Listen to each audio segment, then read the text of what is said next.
I was 17 years old when the war almost started. Not a skirmish, not a border dispute, not one of those quiet, ugly little conflicts that the Galactic Council liked to call enforcement actions, so nobody had to use the word war and trigger the protocols. I mean a real war. The kind that would have ended civilizations. The kind that historians, if there had been historians left to write it, would have named something that made people go quiet when they heard it.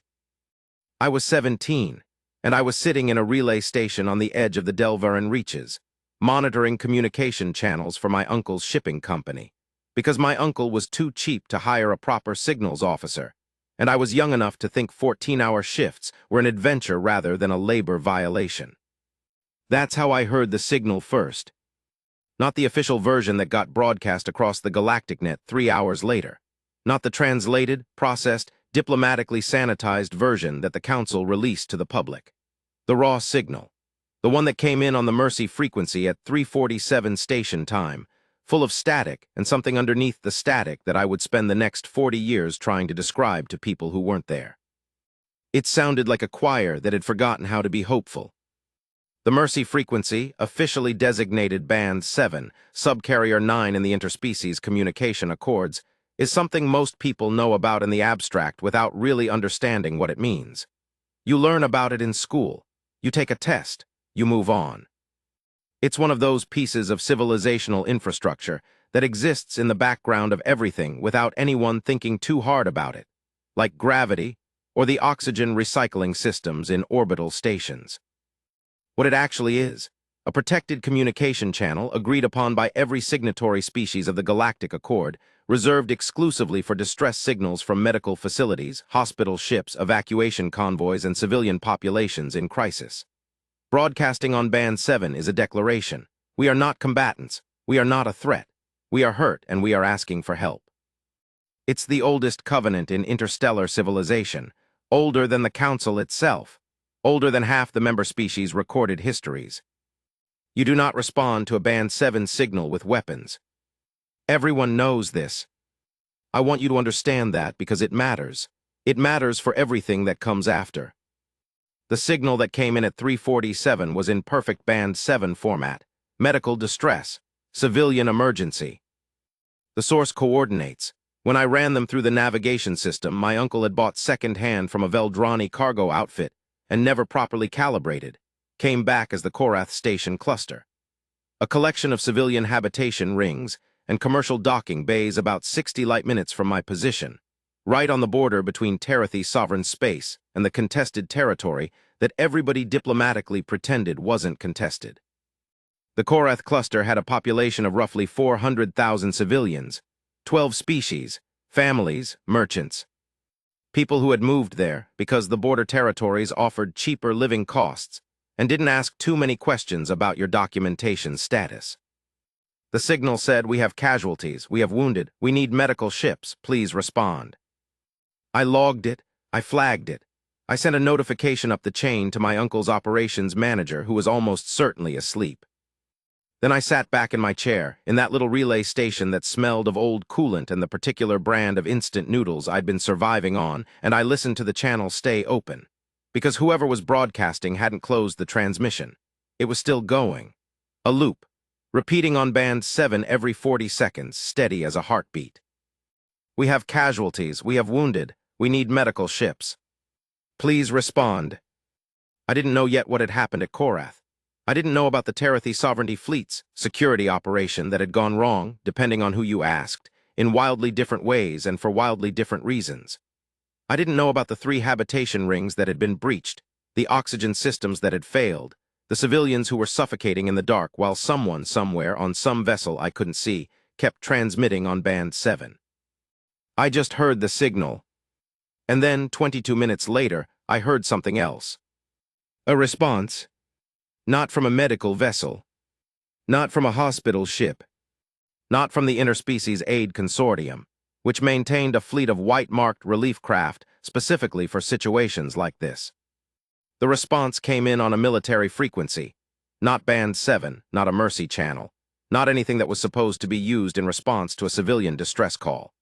It came in encrypted, But encryption in those days was something you could crack with a halfway decent civilian rig if you knew what you were doing and had enough caffeine in your system, and I had both. What I heard when I cracked it was a human voice. Low, calm. The kind of calm that isn't peace but is something that's been trained into a person until it sits in their chest like ballast. All vessels, 7th Fleet Expeditionary. This is Admiral Maurice Chen, UED Sovereign Command. We have received the Band 7 transmission from Korath Station Cluster. We are responding. Arrival estimated 11 hours. All ships combat configuration. Stand by for tactical overlay. I sat there for a long moment. Combat configuration. In response to a medical distress signal. I was 17 years old, and I didn't understand yet what I was hearing. I thought it was a mistake. I thought maybe I'd misheard, or my decryption was garbled, or there was some protocol I didn't know about where military ships responded to civilian emergencies in combat formation for reasons that would make sense once someone explained it to me. I was 17, and I was wrong. Not about the facts, I'd heard exactly right. But about the mistake part, about the not understanding part. What I didn't understand, what it took me years to understand, really understand in the way that sits in your bones, was that the humans had made a calculation. A very precise, very deliberate, very human calculation. They'd received the Band 7 signal. They'd identified the source. They'd identified what had caused the situation that generated the Band 7 signal. And they'd made a decision that I don't think any other species in the Galactic Accord would have made, could have made, had the philosophical architecture to even consider making. They were going to help. They were just going to do it in a way that ensured nobody had to call for help again. Chapter 2, What Actually Happened at Korath. Let me back up. Because you can't understand the response without understanding what happened. I'm going to tell you the version that took 20 years of declassification requests, a parliamentary inquiry, 2 separate whistleblowers, and 1 extremely persistent documentary journalist to assemble. Not the version the Terathi Sovereignty released. Not the version the Galactic Council's first report contained. The actual version, assembled from survivor testimony, signal intercepts, and the black box recordings from the Korath Station Administrator's office. The Korath cluster had been a source of tension for almost a decade before the incident. The contested territory it sat in, officially designated Zone of Shared Sovereignty. In the kind of diplomatic language that means everyone's claim is equally valid, and therefore no one's claim is enforced, had been claimed by the Terathi Sovereignty for about 30 years. The Terathi were, I should say, because the sovereignty as a political entity doesn't exist anymore, which is related to the story I'm telling, a centipedal species, roughly 2 meters in length, with complex social hierarchies built around what they called territorial resonance.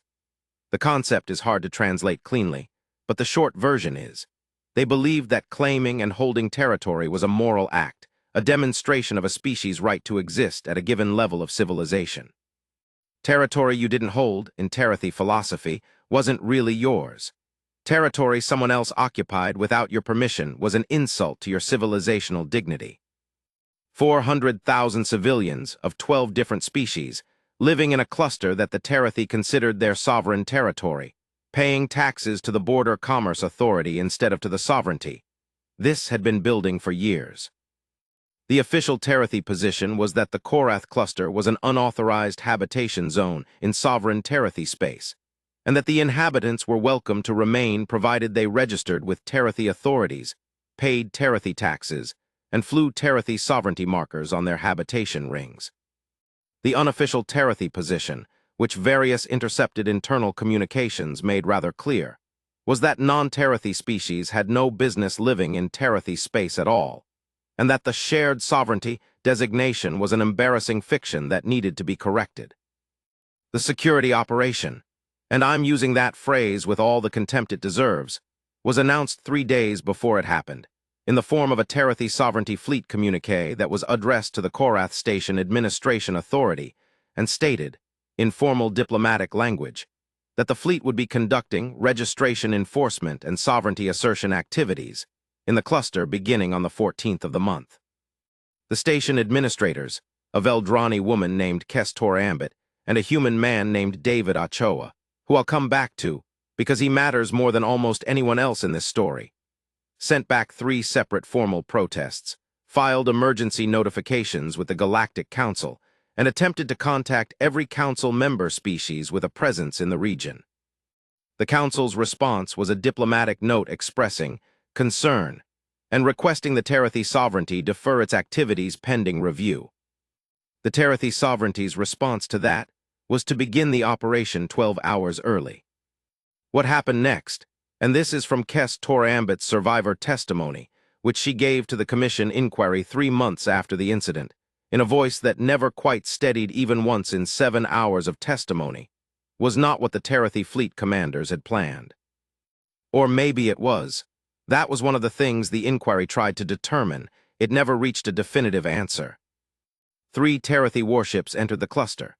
They broadcast, on standard channels, a demand for all non-registered vessels to stand by for inspection and all station administrators to present their documentation for review. What they also did, which was not in the official plan as filed with the Council, or so the sovereignty's representatives later claimed, was fire warning discharges from their kinetic barrier systems at 2 of the outer habitation rings. Warning discharges from a Terathi warship's kinetic barriers are not gentle things.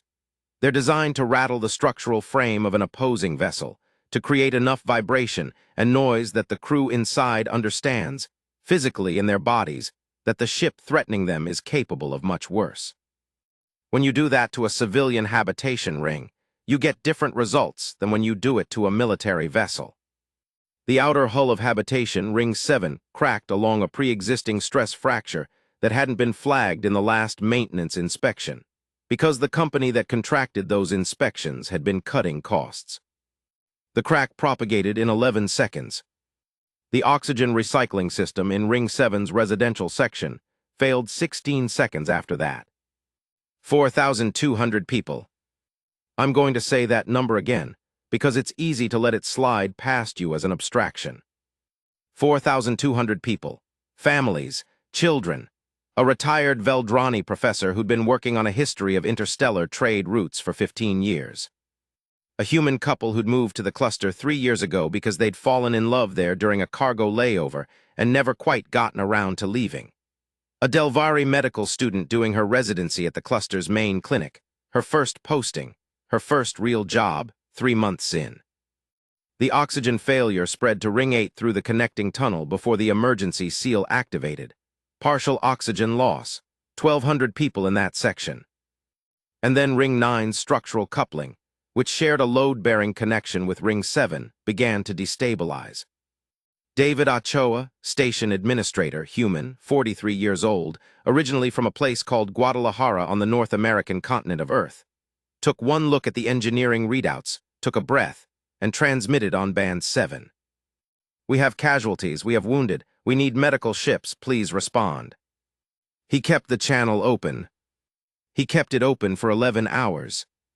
He kept it open while he coordinated the emergency response with everything he had, which was 2 medical shuttles, 1 structural repair drone that was running on backup power, and a clinic staff of 43 that suddenly had thousands of patients, instead of the usual flow of shipping injuries and children's fevers.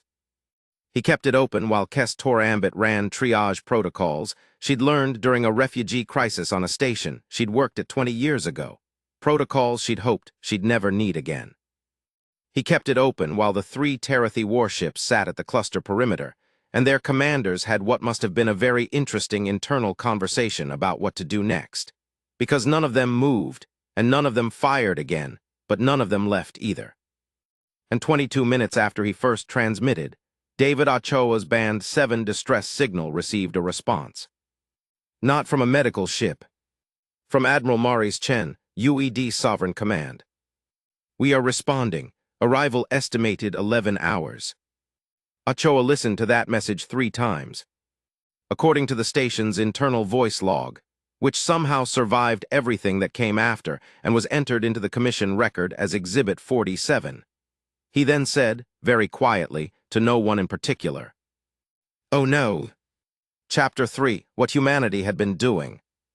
Here's the thing about the humans that I think most species in the Accord got wrong, especially in those years. Everyone had a theory about what humanity was. Everyone had a framework. The Veldrani Diplomatic Corps had classified them as expansionist but negotiable. The Korath Merchants Alliance had a long-standing policy of treating them as reliable but unpredictable trade partners. The Terathi sovereignty's internal briefings on human civilization, declassified after the sovereignty's dissolution, described them as a mid-tier species with significant military capability but limited strategic patience. Everyone was measuring them against their own species' reference points. Everyone was asking, what are humans like compared to us? The better question, the question nobody thought to ask until it was relevant, was, what have humans been doing for the last 200 years, and what does that mean for what they might do next? The answer to that question is complicated, and I'm going to try to explain it as clearly as I can, because it's essential to understanding what the 7th Fleet Expeditionary was, and why Admiral Maurice Chen responded to a Band 7 signal the way she did. Humanity had been, for roughly the first century of their presence in galactic Accord space, exactly what most species expected. Busy, loud, occasionally abrasive, commercially aggressive, and diplomatically inconsistent. They'd had territorial disputes, trade wars, a couple of ugly military conflicts with species who'd underestimated their willingness to escalate, and a consistent pattern of showing up somewhere unexpected and building something nobody had anticipated. What they'd also been doing, quietly, consistently, in ways that didn't make the major diplomatic bulletins because it wasn't the kind of thing that generated headlines, was keeping score. Not in a petty sense, not in the way of nursing grudges or planning revenge. In the way of a species that had come up through a difficult history on a difficult planet and had developed, somewhere in the deep structure of its civilizational psychology, a particular sensitivity to a particular category of event. The helpless ones getting hurt. The ones who couldn't fight back. The ones who were in the wrong place at the wrong time when something with more power than sense decided that power was its own justification. Humans, and I say this as someone who has spent 40 years studying them, who has interviewed hundreds of them, who has read their history and their literature and their philosophical texts, who has tried very hard to understand them. Humans had a word for this category of event that didn't translate perfectly into any other species' language. Atrocity. The literal translation would be something like terrible act or cruel deed, but that undersells it. In human moral philosophy, an atrocity wasn't just a bad thing that happened. It was a specific category of violation, an act committed against people who had no defense, by entities that had no justification, in ways that stripped the victims of their fundamental dignity as living creatures. And humans, uniquely among the Accord species I have studied, had developed a cultural and psychological, and in some cases physiological response to atrocity that overrode almost everything else. They couldn't leave it alone. They'd been wired that way by their history on their homeworld. They'd been refined that way by 200 years of watching what happened in a galaxy that was, in many ways, still operating on the ancient principle that the strong took what they wanted from the weak. They'd been building, for decades, a military force that was not primarily designed for territorial expansion or resource acquisition or the projection of economic power. It was designed for intervention. The 7th Fleet Expeditionary was the most refined expression of that design. 12 warships, 3 carrier groups, 2 dedicated medical vessels, because yes, they'd brought medical ships, just not only medical ships. A force designed not to conquer territory but to reach a crisis point, stabilize it, and make clear to anyone causing the crisis that the price of continuing was one they could not afford. Admiral Maurice Chen had commanded it for 6 years. She'd led it into 3 prior interventions, 2 of which never made the official council record, because the situations had resolved so rapidly that the parties involved had preferred to pretend the intervention hadn't happened. She was 58 years old, she'd grown up in a family of civil defense workers, and she had, according to everyone who served under her, an absolute inability to receive a distress signal and treat it as someone else's problem. When the Band 7 transmission came in from Korath, she had been 11 hours away. She had made the call in approximately 4 minutes. Combat configuration. Not because she intended to start a war. Because she'd read the intelligence on the Terathi sovereignties, security operation, in the briefings from 3 days earlier, and she understood exactly what had happened. and she understood, with the particular clarity of a person who has seen this pattern before, what the Terathi fleet would do if a relief convoy arrived without the credible ability to make them stop doing it. You don't send a medical ship into a situation where the entity that caused the casualties is still present with weapons and motive and capability, unless you want more casualties. You send the medical ships with something that makes the entity reconsider their position. This was Admiral Chen's logic. It was correct logic.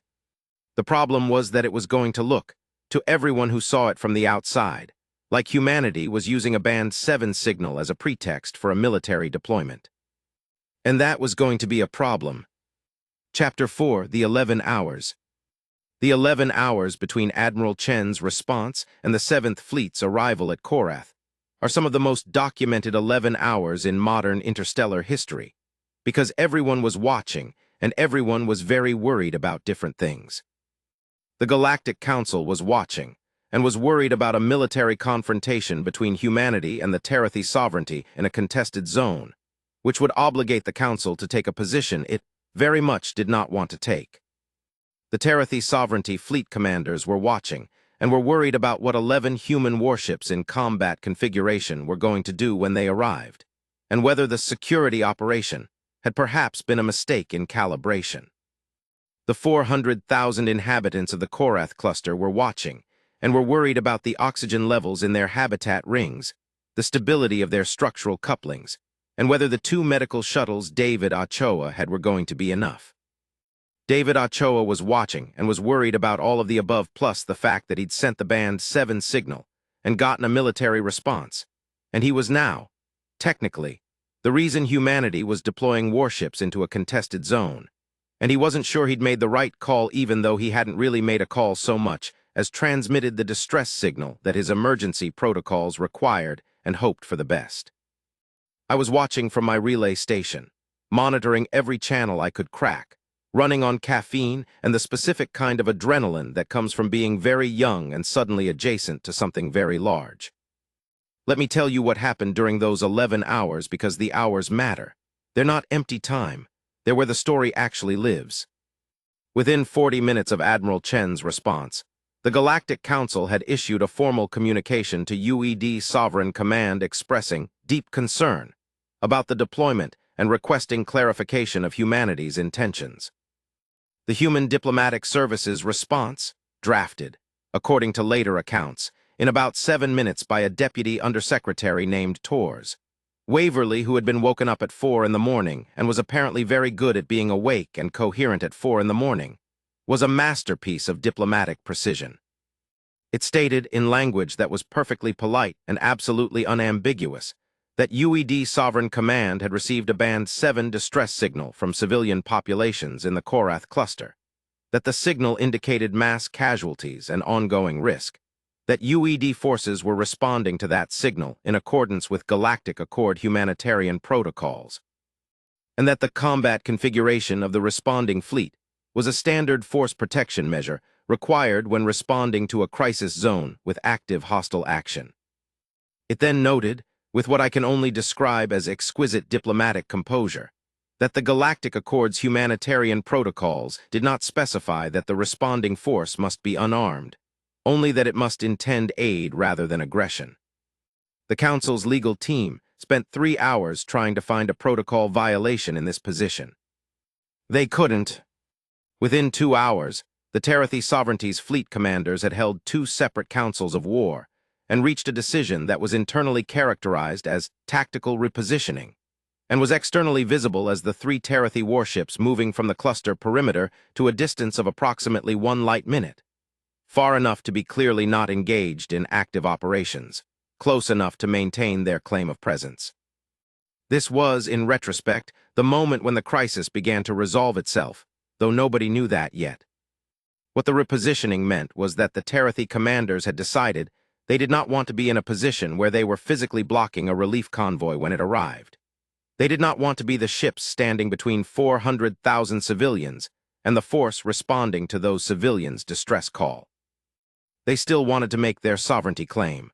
They still believed the operation had been justified, but they had enough political intelligence to understand that blocking medical relief regardless of the nature of the escort, was a different category of action than territorial enforcement, and they were not yet prepared to take that step. It was the right calculation, even if it was made for the wrong reasons. 3 hours in, something happened that nobody expected. David Ochoa's engineering team, 6 people, running on nothing but urgency and the specific competence that comes from knowing that if they didn't solve this problem, people were going to die, managed to stabilize Ring 9's structural coupling using a technique that wasn't in any maintenance manual. What they did, specifically, was use the emergency ballast from 3 commercial cargo haulers that had been docked at Ring 9's external berths, rerouting the stabilization mass to serve as a distributed counterweight for the compromised coupling. It had never been done before. It worked because David Ochoa's deputy chief of engineering, a young Delvari named Sora Velanthes, who was 24 years old and had graduated top of her class, and had been working at Korath for 8 months, had looked at the structural problem and thought of something that her professors hadn't taught her because her professors hadn't needed to think of it yet. Ring 9 stabilized. The oxygen failure in Ring 8 was partially reversed when Ochoa authorized opening emergency reserves that were technically designated for evacuation use. The decision meant that if evacuation became necessary before relief arrived, they would be doing it with lower reserves than protocol recommended. Ochoa made that call in about 30 seconds. I have thought about that decision many times since. The decision to use the safety reserves you're supposed to preserve for the emergency to address the smaller emergency in front of you, betting that the larger emergency you were saving for won't materialize. The decision to trust that help is coming and use what you have now for the people who need it now. It's the kind of decision that either looks like wisdom or catastrophic error, depending on what happens next. 5 hours in, the Channel 7 transmission was still running. "We have casualties, we have wounded, we need medical ships, please respond." It had been running for 5 hours and 17 minutes at that point. I'd been listening to it for most of that time, in between monitoring the military channels and watching the diplomatic situation develop. There's something about a signal like that. When you listen to it long enough, it stops being background noise and starts being something you feel in your chest. At 5 hours and 22 minutes, something changed in the signal. It was subtle. If you weren't listening carefully, if you weren't attuned to the specific sound of that particular broadcast, you might have missed it. After the standard distress message, there was a pause longer than the usual 40-second loop interval, and then a second voice. Quieter than Ochoa's, tired, but steady. "This is Administrator Kestor Ambit, Korath Station Habitation Authority. I am adding to this transmission. We have 73 critical patients in our medical facility as of hour 5. We have 340 patients receiving treatment in improvised care stations throughout the cluster. We have done what we can with what we have. The 7th Fleet has told us they are coming. We are keeping this channel open because someone should know what is happening here. Someone should hear it. Whatever comes next, someone should have heard us." I stopped taking notes. I just listened. Someone should have heard us. Chapter 5, the debate the Council didn't want to have. 6 hours in, the Galactic Council convened an emergency session. I wasn't there. I was in a relay station eating the last of my instant noodles and monitoring channels. But the session record was released 3 years later as part of the diplomatic transparency reforms, and I've read it so many times that I can reconstruct it almost scene by scene. The session had 11 active participants, 1 representative from each of the major Accord species that had been reached in time. The humans weren't invited. It wasn't that kind of session. Ambassador Vordon of the Pelori Collective opened by stating what everyone knew, that humanity had deployed a combat-configured fleet in response to a Band 7 signal, that this was unprecedented, that the Accord protocols did not clearly address the scenario, and that if the deployment was not challenged, it would set a precedent for military response to humanitarian situations that the Council needed to consider very carefully. The Veldrani representative, a senior diplomat named Harval Ostethrin, who I later interviewed, who was a careful, methodical thinker, and who told me he'd never felt more uncertain in his career than during that session, said that the question of precedent was less urgent than the question of what was happening to the people in the cluster right now. He noted that the medical situation was critical, that the relief arriving in 6 hours was going to save lives that would otherwise be lost, and that the Council's debate about precedent was happening in a context where real people were in real danger. Ambassador Fethkal of the Terathi Sovereignty, who was attending virtually from his offices in the Sovereignty's capital, and whose image quality was not great on the Council's display system, a fact that several participants later mentioned as having a slightly surreal quality to the proceedings, stated that the human deployment was an act of aggression in sovereign Terathi space, that the crisis at Korath had been caused by an equipment failure and not by Terathi actions, and that the Council needed to direct the human fleet to stand down before it arrived. I want to dwell on this for a moment, because Ambassador Fethkal's statement is one of those moments that looks different depending on when you read it. In the context of the session, it was a diplomatic position, aggressive, self-serving, almost certainly dishonest, but within the range of things that happen in diplomatic forums. The Sovereignty was trying to control the narrative. That's what diplomatic representatives do.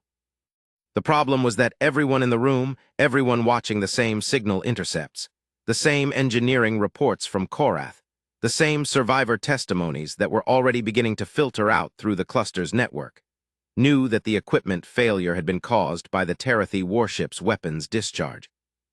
Everyone knew, and Ambassador Fethkal was standing in a forum that operated on the principle that diplomatic positions, once stated, had to be engaged with seriously, and saying something that wasn't true. The Veldrani representative pointed this out, in language that was considerably more diplomatic than what I just said, but had the same substance. Fethkal responded that the equipment failure was under investigation. Harval Ostithran said, very quietly, that 4,000 people had nearly died from an oxygen system failure caused by a weapons discharge from a Terathi vessel, that hundreds more were currently receiving emergency medical care, and that the Council was sitting in a room debating whether the people responding to that situation were doing so in an appropriate manner. The session went quiet for a moment. Then the representative from the Jorathi Commonwealth, a species I haven't mentioned yet, because they tend to operate quietly at the margins of accord politics, but who matter in this moment, said something that wasn't in the diplomatic script at all. She said, "I have been listening to the band 7 signal from Korath for 6 hours. I think we all have.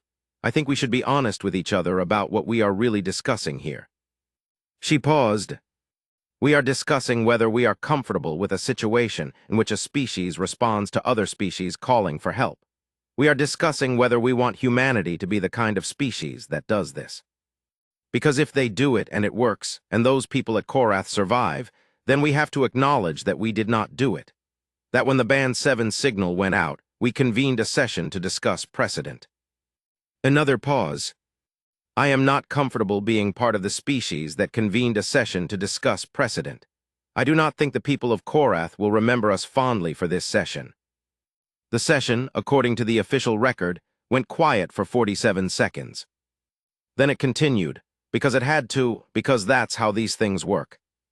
The debate about precedent continued for another 2 hours, and it produced a formal note to UED Sovereign Command expressing cautious acknowledgement of the humanitarian mandate, while reserving judgment on the force configuration employed, which was council language for "we can't stop you," and we're not sure we should, but we wanted on record that we had questions. But I remember that 47 seconds. I think about it sometimes when I'm trying to explain what happened at Korath, and why it mattered, and why it changed things. 47 seconds of silence in a room full of diplomats. That was the council almost saying the true thing. Part 2, Arrival. Chapter 6, 11 hours. At 14:37 station time, 14 hours and 50 minutes after I'd first heard the Band 7 signal, 11 hours after Admiral Chen's response. The 7th Fleet Expeditionary arrived at the edge of the Korath cluster. I'll tell you what I saw on my sensors and what I heard on the channels, and then I'll tell you what other people said about it later, because I think both things matter.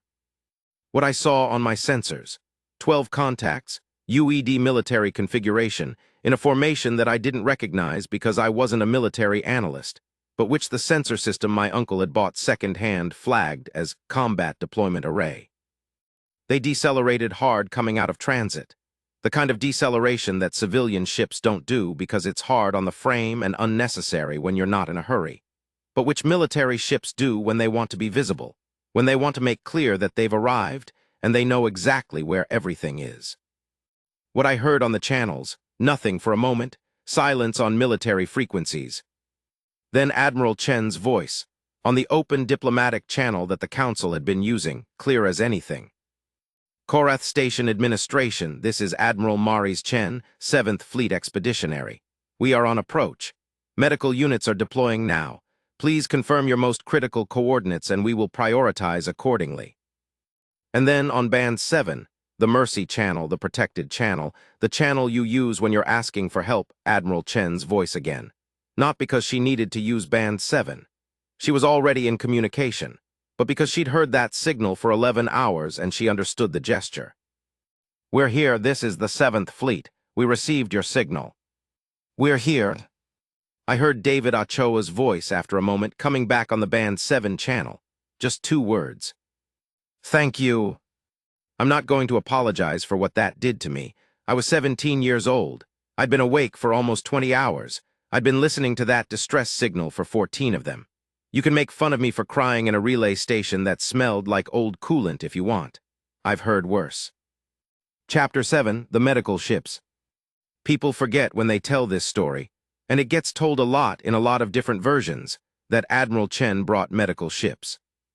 2 of them, UES Mercy and UES Covenant, white-marked, fully equipped, staffed with some of the best trauma medicine practitioners in the human fleet. Carrying equipment for mass casualty events, the kind of medicine you develop when you've had 2 centuries of practice responding to the worst things that can happen to a civilization and deciding that you're not going to let them happen unchallenged. Within 20 minutes of arrival, the medical ships had docked with 2 of Korath's functioning access rings and were receiving patients. I've read the UES Mercy's medical log from that deployment because it was entered into the commission record. 143 critical patients treated in the first 6 hours. 712 patients received and treated over the 48-hour deployment. 2 deaths that occurred during treatment, both patients who had been in critical condition before arrival, whose outcomes the medical staff had known were likely. 0 deaths that the staff later assessed as preventable with the resources available. 0 deaths that were preventable. That number is the one that doesn't get cited enough. Meanwhile, the other 10 ships of the 7th Fleet Expeditionary held their formation at the cluster perimeter, not advancing, not threatening, not doing anything aggressive, just being there in combat configuration with their weapon systems powered on and their sensor packages active and their presence registered on every scanner in a 3-light-hour radius. Specifically, they were registered on the scanners of the 3 Terathi warships at 1 light-minute distance. Those Terathi warships did not move. They did not advance. They did not attempt to impede the medical operation. They did not fire. They sat at 1 light-minute distance and watched, for 48 hours, while the 7th Fleet's medical units worked and the rest of the fleet held position, and eventually they returned to Terathi sovereignty space. The security operation was not resumed. It was never resumed. The Korath Cluster's Band 7 transmission closed at hour 51. David Ochoa sent a final message on the Mercy Channel because it felt right to close what had been opened. This is Korath Station Administration. Our emergency has been addressed. Medical relief is on site. The Band 7 channel is being closed. Thank you to everyone who heard us. Thank you to the 7th Fleet. We are okay. Chapter 8, What the Terathi Said. 7 months after the incident, the Terathi Sovereignty's internal inquiry, conducted by their own Oversight Council, which still existed at that point, which wouldn't exist much longer, released a report that was classified immediately but leaked within a week. It said, in the dry, careful language of internal governance documents, that the security operation had encountered unforeseen complications, that the use of kinetic barrier discharges in close proximity to civilian infrastructure had resulted in structural failures that had not been anticipated, and that the response by UED forces had constituted an unauthorized military presence in sovereignty space. It also said, and this was the section that leaked first, because it was the most interesting, That the commanders of the 3 warships had made an independent assessment that engaging the 7th Fleet was not a viable operational option. That the political cost of being seen to block medical aid to civilians was unacceptable, and that they had therefore chosen tactical repositioning as the appropriate response. What it did not say, but what every analyst who read it understood, was that the Terathi Fleet commanders had looked at 12 human warships in combat configuration and decided that the cost of testing Admiral Chen's intentions was too high. Not because they couldn't fight. The Terathi military was not small, and 3 warships versus 12 was not a clean equation. But because of something the commanders had apparently said, in various internal communications, that the inquiry report quoted repeatedly as they tried to understand the decision-making. We do not know what they will do. We cannot predict their response.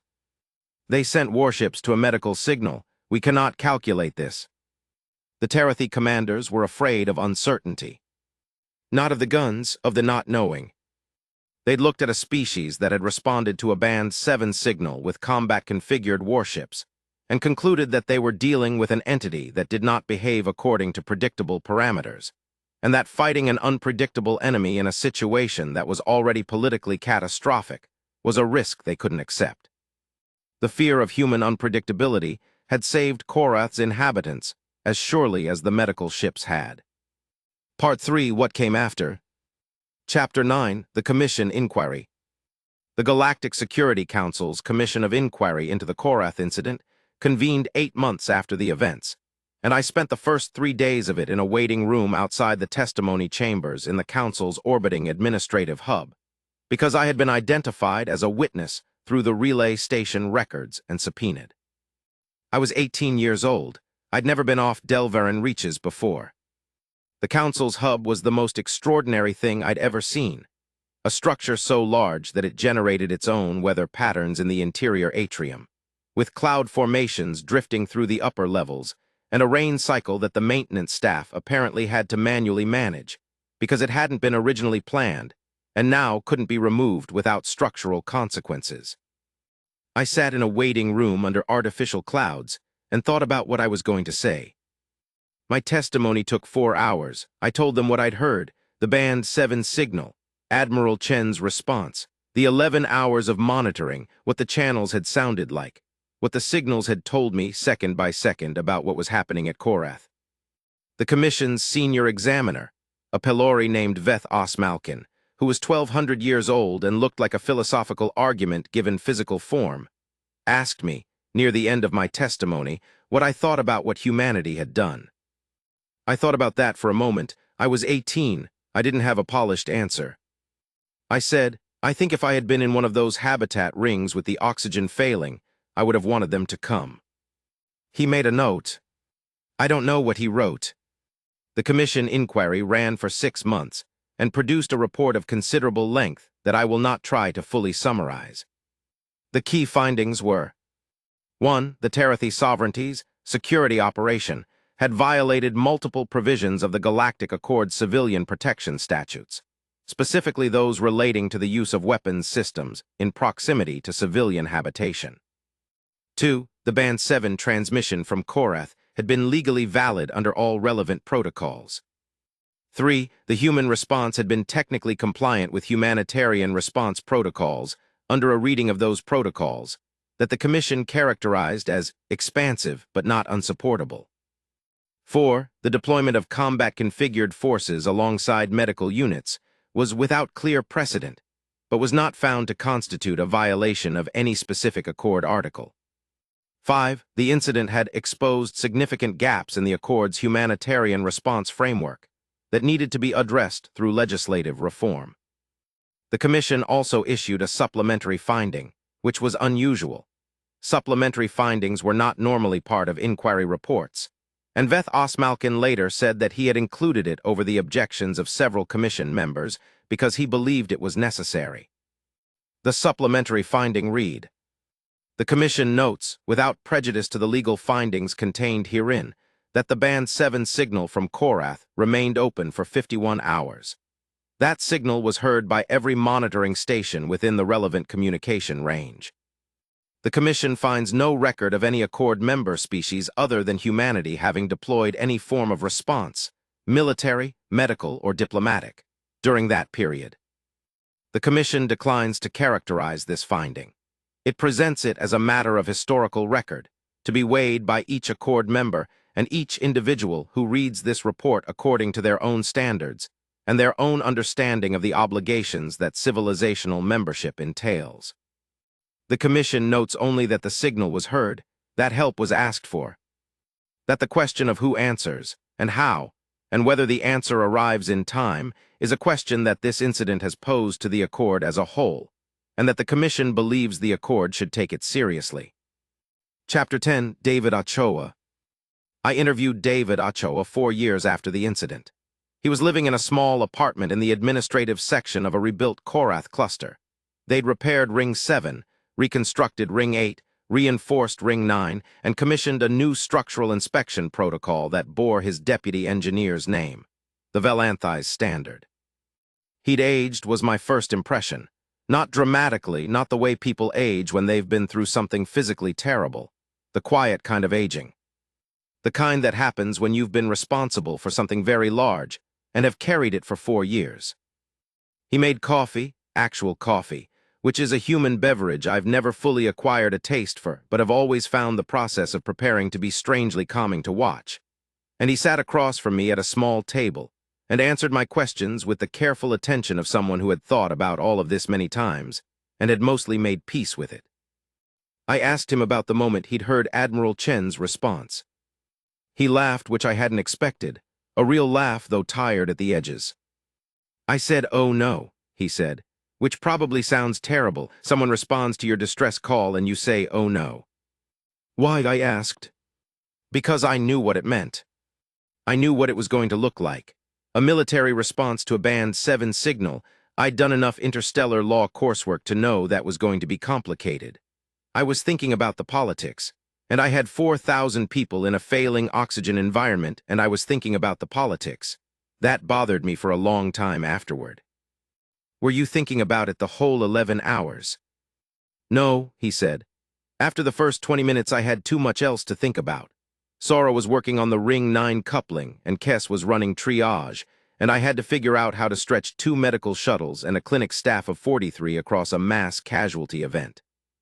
He paused, and then the 7th Fleet got there, and the medical ships docked, and I had about 30 seconds where I didn't have to be in charge of anything, and I stood in my office and looked at the docking telemetry, and I thought, they came. He stopped, looked at his coffee. It's a simple thing. I know there's a lot of politics around it. I know the Commission spent 6 months arguing about what it meant and what precedent it set and whether the combat configuration was appropriate. I understand all of that, but I kept thinking about what it felt like when the docking telemetry came up, when I knew they were there. What did it feel like? I asked. He thought about it for a while. Like the difference between shouting into a room and hearing footsteps on the stairs, he said. Like the signal got through, like someone had heard it and had come. Chapter 11, Admiral Chen's Testimony. Admiral Maurice Chen testified before the Commission on the 40th day of its proceedings. I wasn't in the room for her testimony. I'd given mine and been released, but the transcript is part of the public record, and I've read it so many times that I know certain passages by heart. The Commission's questioning was thorough and sometimes aggressive, particularly from the representatives of species that had been most uncomfortable with the deployment. They asked her about the decision to deploy in combat configuration. They asked her why she hadn't dispatched only the medical ships. They asked whether she'd considered the diplomatic implications. They asked whether she'd consulted with UED civil leadership before issuing the deployment order. To all of these questions, she gave answers that were precise and patient and occasionally contained a kind of compressed heat, the way a very controlled person's words sometimes do when they're choosing very carefully. Then the Commission's representative from the Jorathi Commonwealth, the same species whose representative had spoken in the emergency session, though a different individual, asked her a different kind of question. Admiral Chen, when you received the Band 7 transmission from Korath, what was the first thing you thought? Chen was quiet for a moment. The transcript notes, pause 6 seconds. I thought someone is hurt, and someone is not helping, and I'm the closest thing to help with the capability to make a difference. And the combat configuration. If you send an ambulance into a burning building while the person who set the fire is still there, you get a burning ambulance. I was not going to send my medical ships into a crisis zone with an active threat present without the means to address that threat. Were you not concerned that your arrival would escalate the situation? Yes. And yet you went. Yes. Why? Another pause, the transcript, pause 11 seconds. Because 4,000 people had been breathing failing air for 22 minutes before I responded. Because the signal had been running for 11 hours before we arrived. Because I had the capability to go and had a very clear understanding of what it means to have a capability and choose not to use it. Can you explain what you mean by that?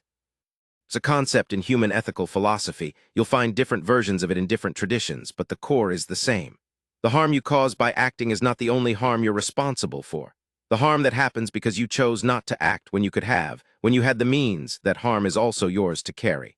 I wasn't willing to carry the Korath harm. I made a judgment that the risk of escalation was lower than the certainty of what would happen if I didn't go. I may have been wrong. But I don't think I was. She paused again. The Terathi didn't fire. The people at Korath are alive.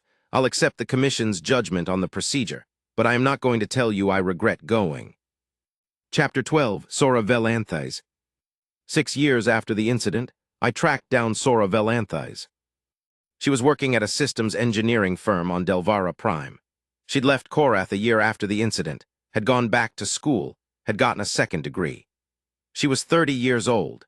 She had the particular quality that people who have done something very difficult and come out the other side sometimes have, not invulnerability exactly, more like a clear understanding of what they're capable of. I asked her about the Ring 9 coupling repair. She laughed too, the same slightly surprised laugh that David Ochoa had given me, like the subject was still a little surreal. We were just trying not to let anyone else die, she said. I knew the standard protocols weren't going to work because the standard protocols assumed the coupling failure was from standard sources, and this wasn't standard. So I looked at what we had available, and I thought about what the coupling actually needed mechanically, and I thought about the cargo hauler ballast systems, and I thought, if we redistribute the mass load, if we can change the stress vectors, maybe we can buy enough time. How long did the analysis take? I asked. Maybe 4 minutes. And then you did it. And then we did it, yes. Were you scared? She thought about it. I was too busy to be scared until after. There's a specific kind of scared that comes after when the thing is over and you realize what would have happened if you'd been wrong. I had that for a while. It passes. I asked her what she thought about the 7th Fleet's arrival. I was in the coupling access tunnel when they docked, she said. Someone came and told me. I didn't go up for another 2 hours because we were still monitoring the coupling stability. When I finally came up to the main level and saw the UES Mercy docked at Ring 2's access portal, She stopped, started again. I'd been so focused on the immediate mechanical problem that I hadn't really processed what was happening around us. I'd been down in the engineering levels and I hadn't been listening to the channels. And then I came up and there were human medics moving through the corridor with equipment, and I could hear it was quieter. The sound of a crisis is a specific sound. It's voices and alarms and movement with a specific kind of urgency, and the sound was changing. It was getting quieter in the way that happens when things are getting better instead of worse. She was quiet for a moment. I sat down on the floor of the corridor and cried for about 5 minutes. Then I got up and went back to work. Part 4, The Meaning of the Signal. Chapter 13, What Changed? The Korath incident changed 3 things, which I will describe in order of how obvious they were at the time, from most to least. The most obvious change, the Terathi sovereignty. The security operation, once exposed in full through the Commission inquiry, combined with the leaked internal report and the survivor testimonies that circulated widely through GalacticNet channels, constituted a political catastrophe for the sovereignty's leadership. The finding that their weapons discharge had caused the oxygen failure, which had been under investigation, but was supported by overwhelming physical evidence, removed whatever credibility the equipment failure narrative had. The sovereignty didn't collapse immediately. These things rarely do. But the Commission's findings gave significant momentum to the reform movement that had been building within the sovereignty for years. A faction of Terathi political figures who had argued that the territorial resonance doctrine, as practiced by the current leadership, was leading the sovereignty toward conflicts it couldn't win and isolation it couldn't sustain. 18 months after Korath, the reform faction had enough political standing to force a leadership transition. 3 years after that, the sovereignty had signed a revised status agreement for the contested territories that gave Korath cluster legal recognition as an autonomous habitation zone. Not sovereignty territory, not anyone else's territory. A recognized multi-species civilian community with its own administrative authority. The document was signed in a ceremony at the cluster. David Achor attended. Kestor Ambit had retired by then, but she sent a message that was read aloud. It was very short. "We asked for help, we got it. Let's make sure nobody has to ask again." The second change, the Accord's humanitarian response framework. The significant gaps the Commission had identified were real, and the legislative reform process that followed was, by Accord standards, relatively rapid. It took only 4 years to produce the Humanitarian Response Protocols Amendment, which established a formal structure for armed escort of medical relief missions in crisis zones. It was controversial. It remains controversial. There are species in the Accord that believe any militarization of humanitarian response is a slippery slope toward legitimizing military intervention under cover of aid. There are species that believe it's the minimum necessary acknowledgement that medical ships without escorts are often unable to reach the people who need them. The humans drafted most of the language. That was also controversial. I believe the amendment was necessary. I believe the controversy is also necessary. The questions it raises about when force is appropriate in service of aid, about who decides, about what accountability looks like, these are hard questions that don't have permanent answers. They have to be asked repeatedly in every generation, in every context. The amendment doesn't resolve them. It creates a structure within which they can be asked more clearly. The least obvious change, or maybe the most important one, depending on how you measure these things, was what happened to humanity's reputation within the Accord. I want to be careful here, because this is where the story is easiest to oversimplify. It wasn't that the other species suddenly loved humanity. It wasn't a warming of relations across the board, a collective embrace of the species that had shown up when the signal went out. The Accord is too complicated for that, and species relationships are too shaped by history and interest, and the particular frictions of living alongside very different kinds of minds. What changed was something more subtle. The Terathi commander's internal communications. We cannot predict their response. We do not know what they will do, had circulated widely enough that they'd entered the diplomatic consciousness of every major Accord species. And the question they raised, which took years to fully crystallize in the political discourse, was, what kind of species is humanity? Not in the sense of what category they fit into, but in the sense of what they were for, what they were doing here, what they were building toward. The old frameworks, expansionist but negotiable, reliable but unpredictable mid-tier species with military capability. None of them had accounted for what happened at Korath. None of them had predicted that a species would respond to a mercy signal with warships.